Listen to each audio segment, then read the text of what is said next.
Kami menerima banding administrasi sebanyak 235 kasus.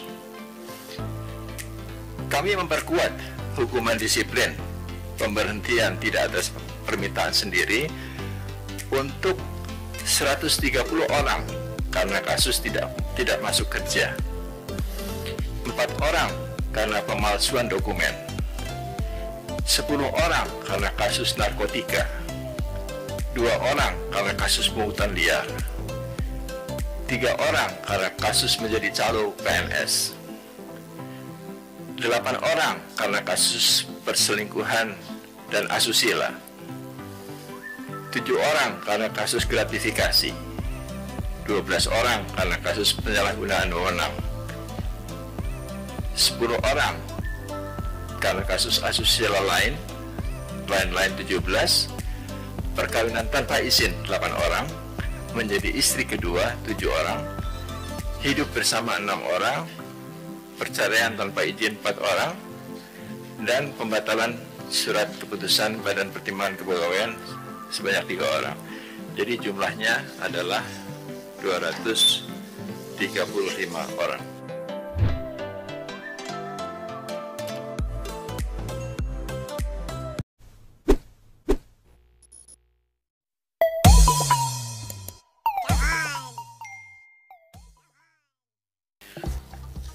Untuk PPK pada tahun 2019 telah berhasil terjaring 51.293 orang. Namun demikian, jumlah yang telah ditetapkan prakteknya baru sedikit. Usulan masuknya untuk entry-nya baru 27.411. Ini karena Badan Kepegawaian di daerah melakukan data entry sendiri, berbeda dengan penerimaan CPNS yang data entry-nya dilakukan oleh CPNS yang bersangkutan. Tapi untuk P3K ini data entry-nya dilakukan oleh Badan Kepegawaian di daerah.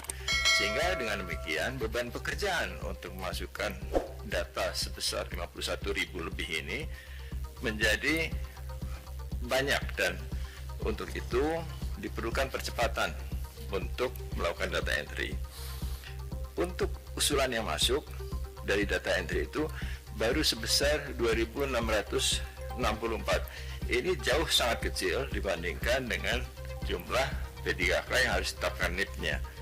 Sehingga kami berharap kepada para pengelola kepegawaian daerah untuk sesegera mungkin melakukan data entry dan mengusulkan penetapan NIP PPPK bagi tenaga-tenaga sebanyak 51.000 lebih itu, karena mereka juga membutuhkan kepastian kapan dapat ditetapkan NIP dan bekerja dengan baik. Kemudian untuk masalah netralitas ASN, Kementerian PAN-RB bersama Kemendagri, Bawaslu, KSN, dan BKN telah menandatangani keputusan bersama pedoman pengawasan netralitas pegawai ASN dalam penyelenggaraan pemilihan umum kepala daerah serentak tahun 2020. Dengan keputusan bersama ini, ketentuan netralitas ASN dapat diterapkan secara tegas, sehingga pelanggaran netralitas ASN dapat diminimalisasi.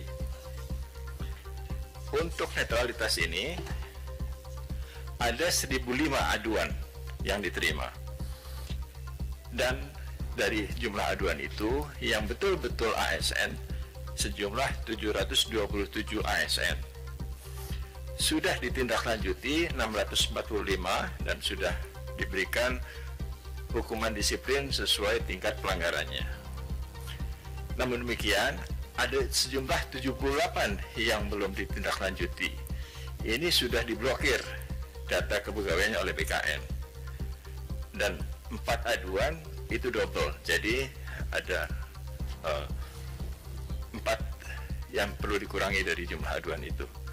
Nah, 78 ini kami berharap agar segera dilakukan hukuman disiplinnya sehingga kami dapat membuka blokir data kepegawaiannya. Untuk penanganan radikalisme di lingkungan pemerintahan, Kementerian Pan-RB bersama 10 kementerian dan lembaga lain telah menerbitkan SKB penanganan radikalisme ASN dan portal ASN No Radikal. Pelaksanaan penanganan radikalisme ini merupakan kombinasi antara pencegahan dan penguatan rasa cinta tanah air serta menegakkan nilai dasar ASN yang menjunjung tinggi Pancasila, Undang-Undang Dasar 45 dan NKRI.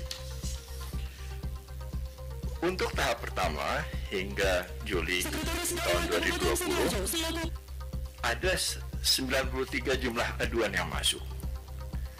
Setelah diverifikasi, ternyata hanya 21 yang dapat diidentifikasikan sebagai ASN, sedangkan 72 bukan ASN. Dari 21 yang ASN itu, yang terbukti adalah 11 orang dan sudah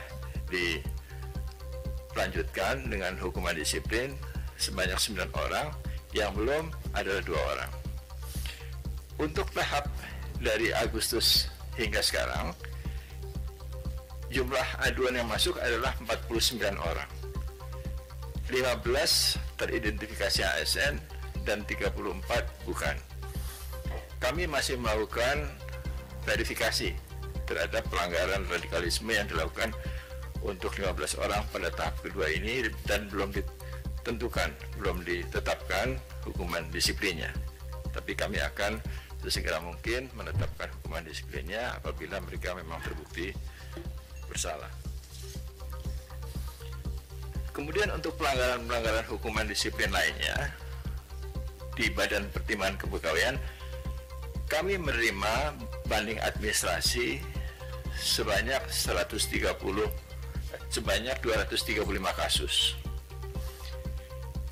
Kami memperkuat hukuman disiplin pemberhentian tidak atas permintaan sendiri untuk 130 orang karena kasus tidak masuk kerja, 4 orang karena pemalsuan dokumen, 10 orang karena kasus narkotika, 2 orang karena kasus pungutan liar, 3 orang karena kasus menjadi calo PNS, 8 orang karena kasus perselingkuhan dan asusila, 7 orang karena kasus gratifikasi, 12 orang karena kasus penyalahgunaan wewenang,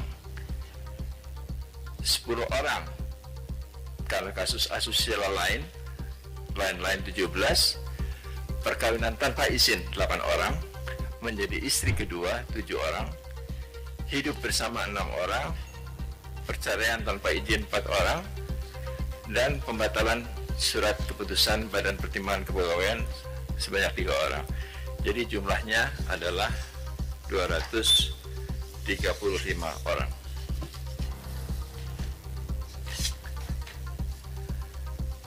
Kami ingin menekankan kembali apa yang telah disampaikan oleh Bapak Menpan tadi, bahwa pandemi ini masih akan berlanjut sehingga semua orang memiliki imunitas terhadap virus COVID-19. Untuk itu protokol kesehatan tetap harus dilaksanakan dengan ketat pada tahun 2021 ini. Seluruh instansi tetap diminta untuk menyesuaikan proses bisnisnya dalam melayani masyarakat dengan inovasi dan penerapan e-gov yang lebih intensif sehingga pelayanan masyarakat dapat dilakukan dengan baik tanpa menimbulkan dampak penyebaran COVID-19. Kami juga menghimbau instansi harus tetap melaksanakan protokol kesehatan bagi karyawannya masing-masing dan memfasilitasi pelayanan kesehatan yang lebih memadai. Sistem koordinasi dengan mitra utama seperti Kemenpan RB, KSN, Kemdagri, dan BKN juga terus ditingkatkan sehingga pengambilan keputusan secara terintegrasi antara para pemangku kepentingan itu dapat dilakukan dengan lebih baik. Sistem ini terus disesuaikan dan dikembangkan. Yang terakhir, pelaksanaan satu data ASN melalui sistem informasi ASN akan terus kami lanjutkan secara intensif. Kami merencanakan untuk melaksanakan pendataan ulang PNS atau PUPNS pada tahun 2021 ini. PUPNS terakhir dilakukan pada tahun 2014, 6 tahun yang lalu. Sehingga sudah saatnya kami mengupdate kembali data PNS ini melalui pendataan ulang PNS yang dilakukan secara digital oleh masing-masing PNS agar data ini menjadi lebih akurat dan valid. Kegunaan satu data ASN ini adalah untuk kepentingan ASN itu sendiri, sehingga kami dapat melayani dan menghitung tingkat kesejahteraan yang lebih baik kepada ASN. Demikian yang dapat kami sampaikan. Terima kasih. Billahi taufiq wal hidayah. Wassalamualaikum warahmatullahi wabarakatuh.